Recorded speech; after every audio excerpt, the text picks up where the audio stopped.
Now back to our main story. With more than 15 million people having now received their first dose of the vaccine, there are questions about how proof of a vaccination could give people more freedom, both at home and indeed abroad. Messaging from the government on the possibility of so-called vaccine passports has been mixed. The Foreign Secretary's suggestion on Sunday that they're being considered for use within the UK was followed closely by Boris Johnson's insistence that they would not. Countries, including Spain, Denmark and Sweden, are developing vaccine passports to reopen their societies and economies. And Bahrain's went live today, an app called Be Aware. As well as being used domestically, many of those places will require international travellers, including British tourists, to prove that they've been vaccinated to get into the country. Earlier this week, both the Prime Minister and the Health Secretary said the UK will accommodate this.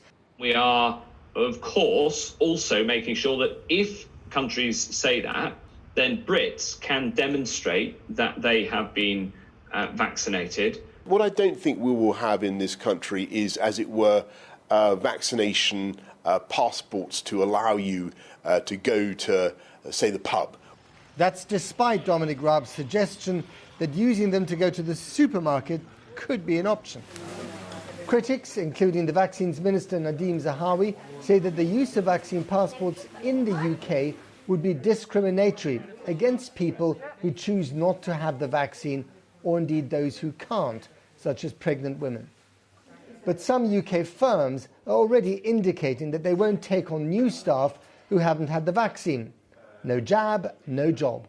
And a number of tech firms are working on government-funded projects to create vaccine certificates that can't be faked. Well, joining me now are Dr. Clare Wenham, Assistant Professor of Global Health at the London School of Economics, and from Dubai, Charlie Mullins, the founder and CEO of Pimlico Plumbers. Charlie, thanks for coming back on the programme. Let me start with you first of all. We'll talk about you in Dubai in a minute, but you used to say, no jab, no job. Is that still your policy? Yeah, very much so. I think more so now than ever. And more and more businesses are saying the same thing. Airlines, bars, restaurants. Most places, I believe that's the way it's going to be. And I believe that's the way it should be. You know, we're talking about safety. So here. Go on.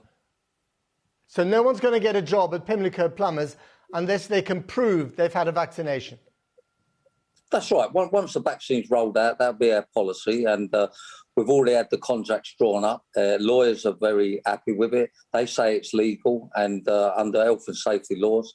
And we have an obligation to protect our staff and our customers.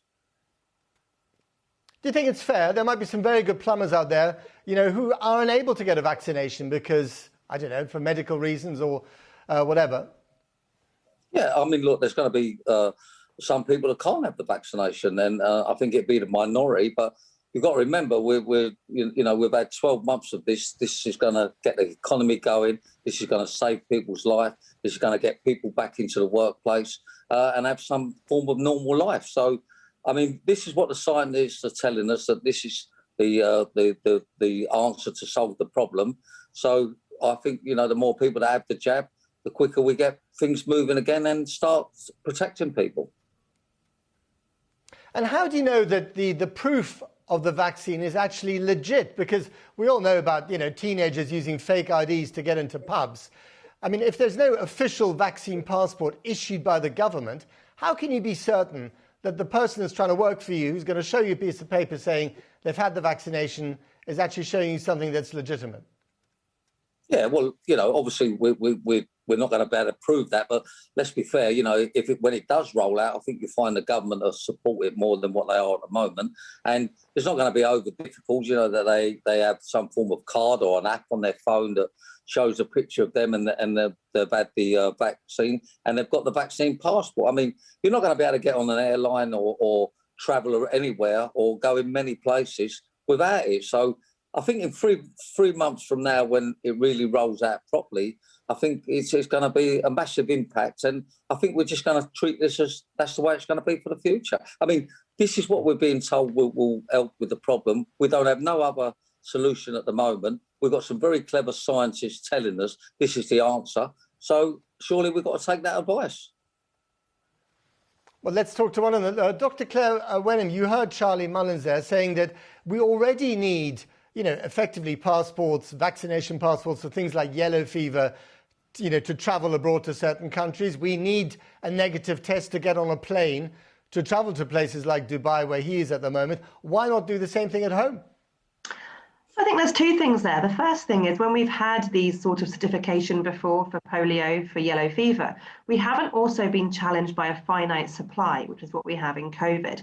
And so we're going to see it's going to take a long time for this to roll out, both in the UK and then globally. And until such point as everyone can access a vaccine that wants to access a vaccine, you're going to create a two-tiered interaction in society, which is going to allow some people to go to the pub or some people to, be a plumber and other people not be. And I think that raises really difficult questions, particularly at a time when the pandemic has compounded so many inequalities in our society. The government really shouldn't be approving a system or a policy which is going to further those inequalities.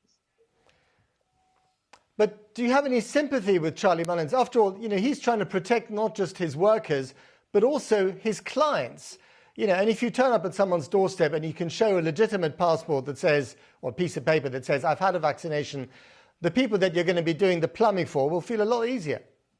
Absolutely. And if I were, in his position, I would probably think the same. The incentive for him is to get his, customers coming back and feeling safe to engage with the service. But that isn't necessarily the incentive the government should be working with. The government should be trying to create a fair society that they build on, and should be trying to manage some of these really complex issues. I mean, imagine the case that we have a variant in the UK which evades vaccines, and suddenly, are these industries going to be able to say, oh, you can only come in if you've had a Pfizer vaccine and not an AstraZeneca vaccine? You're creating a lot more problems by this, and I think we have to make sure that we make sure everybody has the same access to participate in life. Charlie, let me ask you, at the moment, the government seems to be leaving it up to businesses like yours, to come up with the rules. Would you like to see the government legislate on this?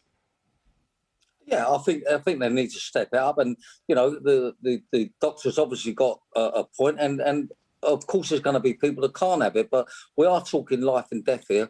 We've been locked down for nearly 12 months. How much longer can we go on with this? I mean, wouldn't it be great news that all of a sudden people can go back to work, or can go in a bar or restaurant, or can travel, or meet their relatives and socialise again? We want to get back to having a life. And as I say, nobody else has come up with a better answer at the moment than the vaccine. So what else do we do? Do we just sit here, or do we, try to improve things? I mean, can you imagine how the country would be when everybody gets back to normal? And again, I've got to say, if they're saying that the jab is the answer, then surely we go for that. Claire, just briefly to you, as Charlie said, it's not perfect, but it's the only way out at the moment. Do you agree? I think vaccines are important, and obviously the vaccine rollout has been really impressive, but it can't be seen as the silver bullet. What we need is to lower community transmission. If we're able to get to a position where we have no virus circulating, we can go back to life without these vaccine passports, domestically at least. And so I think we have to consider all the options that are available rather than just push for this policy which is going to create more inequality in our society. Charlie, just finally to you, you're in Dubai at the moment. I'm not sure if you're on holiday or when you're coming back to the UK, but are you looking forward to 10 days in a resort hotel somewhere near Heathrow Airport? No, but let me answer the first question. I am in Dubai and I'm out here on business. We're planning to set up in the Middle East, so that's the reason I'm here. Am I looking forward to going back and isolating in an hotel? No, I think it's wrong. I think that, yes, we need to isolate, but we all have a home to go to, and I feel that would be adequate. So I'm not looking forward to that. But you're going to do it. You're going to spend those 10 days in a hotel. No, I never said that. I said I'm not looking forward to it, but if that's what I've got to do, then I'll do that. Of course, we've got to comply with the regulations, but, I feel that we can just isolate at home and not make people feel so uncomfortable. OK. All right. Charlie Mullins and Clare Wenham, thank you very much to both of you. Thank you.